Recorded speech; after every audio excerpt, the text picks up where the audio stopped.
Pada tanggal 20 Agustus 1977, misi luar angkasa paling ambisius meluncur dari bumi. Tujuan utama Voyager 2 adalah mempelajari tata surya luar dari dekat. Itu bisa terjadi karena deretan langka planet-planet. Voyager 2 ditugaskan mempelajari semua raksasa gas tata surya, Jupiter, Saturnus, Uranus, dan Neptunus. Para astronom juga berharap probe ini bisa menemukan dan menjelajahi tepi tata surya. Karena Voyager 2 dirakit untuk perjalanan antar bintang, probe ini dilengkapi dengan antena besar kira-kira selebar 4 meter. Alat itu membuat pesawat antariksa ini bisa mengirim data yang dikumpulkannya ke bumi. Selama perjalanannya, probe antariksa ini menemukan bulan ke-14 Jupiter. Voyager 2 adalah satu-satunya pesawat antariksa yang mempelajari keempat planet raksasa dari dekat. Ia objek buatan manusia pertama yang melintasi Uranus. Di sana, probe ini menemukan 2 cincin dan 10 bulan baru. Voyager 2 juga terbang melewati Neptunus dan melihat titik gelap besarnya. Itu adalah badai besar yang berputar di belahan selatan planet ini. Badai itu seukuran bumi dan bergerak pada kecepatan 2.400 km per jam. Ini adalah angin terkuat yang pernah dicatat di semua planet tata surya.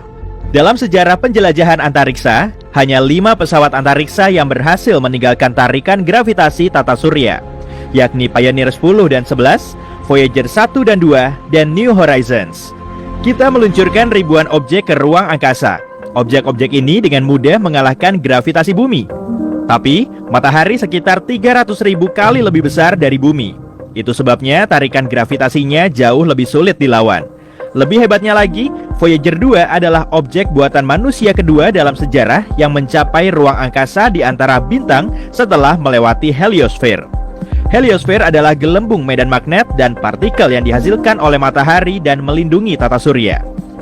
2 tahun setelah peluncurannya, Voyager 2 mulai mengirimkan foto-foto pertama Jupiter. Probe antariksa ini memberi para ilmuwan informasi yang sangat dibutuhkan tentang Io dan Europa, beberapa bulan Jupiter terbesar. Lalu misi luar angkasa ini melintasi raksasa gas itu. Jarak antara pesawat dan planet itu sekitar 644.000 km.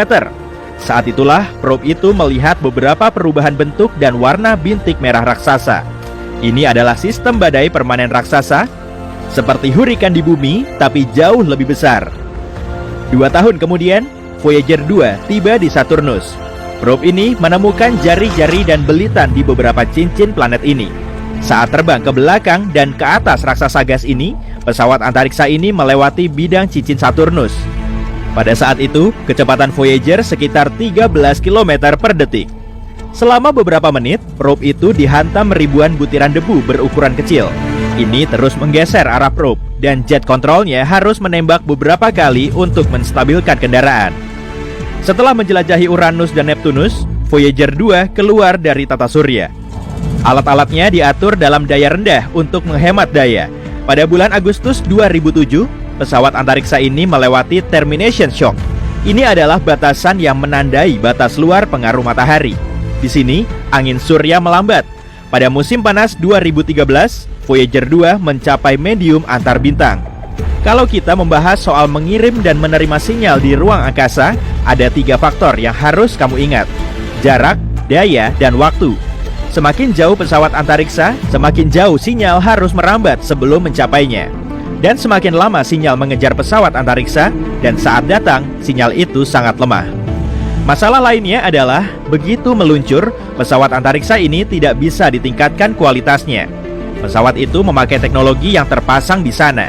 Selain itu, pesawat seperti Voyager 2 diberi daya dengan bahan bakar radioaktif. Saat membusuk, bahan bakar radioaktif khusus itu melepaskan panas yang diubah menjadi listrik. Sayangnya, semakin banyak bahan yang membusuk, semakin sedikit daya pesawat untuk menerima dan mengirimkan sinyal radio.